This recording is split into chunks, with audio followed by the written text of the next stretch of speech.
nel Nebraska, ecco qua, 61 anni, parto in vitro, qui abbiamo anche le immagini, lei è la piccola Emu Louise, lei è la mamma che è anche la nonna. Vous êtes certainement surpris, mais ici c'est une annonce d'une femme de 61 ans qui a accouché sa petite fille qui s'appelle Emu Louise. Alors, essayons de vous expliquer un peu ce qui se passe parce que c'est une histoire assez compliquée et absurde.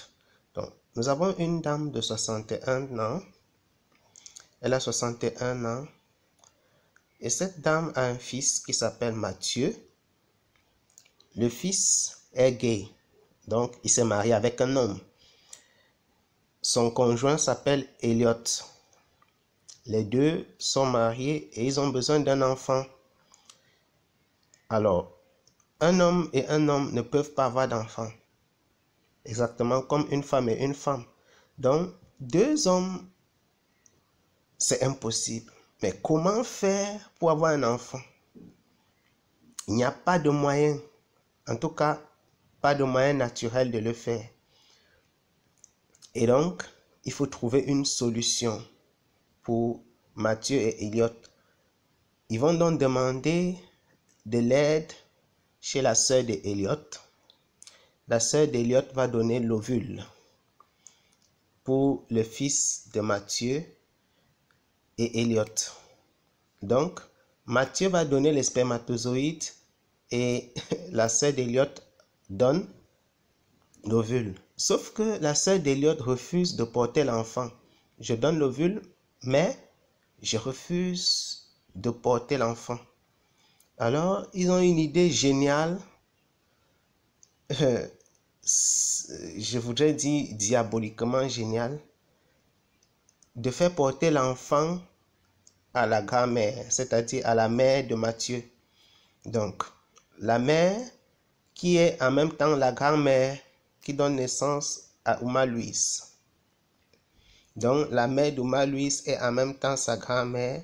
La tante d'Uma Louise est en même temps sa mère, puisqu'elle est à moitié sa mère, elle lui a donné l'ovule. Le père d'Uma Louise est en même temps son frère. C'est quelque chose d'incroyable. En réalité, Uma Louise a en quelque sorte deux demi-mères et un père qui est en même temps son frère. Et Uma Louise va grandir avec deux pères et sans mère. Alors, si c'est de ça dont il est question lorsque nous parlons de modernité, si c'est de ça dont il est question, où un enfant aura sa mère qui est sa grand-mère, son père qui est son frère, sa tante qui est sa mère, alors vraiment, nous sommes dans un désordre inexplicable. Ça n'a aucun sens. Vaudrait mieux retourner dans le monde médiéval. L'histoire que nous venons de vous raconter est une histoire vraie, vérifiable. Les acteurs sont connus sur la toile, sur les réseaux sociaux, sur Internet. Et vous pouvez les rencontrer aux États-Unis d'Amérique où ils vivent. C'est une histoire avec des acteurs connus. Et pour ceux qui pensent que c'est une rare histoire dans notre vie, je voudrais vous faire savoir qu'il y en a plusieurs autres comme celle-là. Il y en a plusieurs autres histoires pareilles. Nous sommes en train d'assister à quelque chose d'inédit, d'inexplicable. Vous comprendrez mieux pourquoi la fécondation in vitro et toutes les recherches qui vont dans le même sens n'ont pas pour objectif de vous faire avoir des enfants. C'est un plan bien pensé, bien imaginé par le malin pour mettre sur pied une stratégie de destruction de la société, du socle de la société qu'est la famille, et encourager davantage les familles, entre guillemets, gays et toutes les autres formes trans, gays, que ce soit les hommes ou les femmes, lesbiennes, etc., à se former sans souci. C'est ça le but. Et toutes ces formes de sexualité adorent qui? Satan.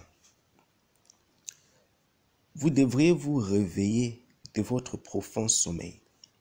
Tous ces chrétiens qui gobent, acceptent et croient à n'importe quoi, qui ont trouvé dans la fécondation in vitro une avancée de la science et une grâce de Dieu.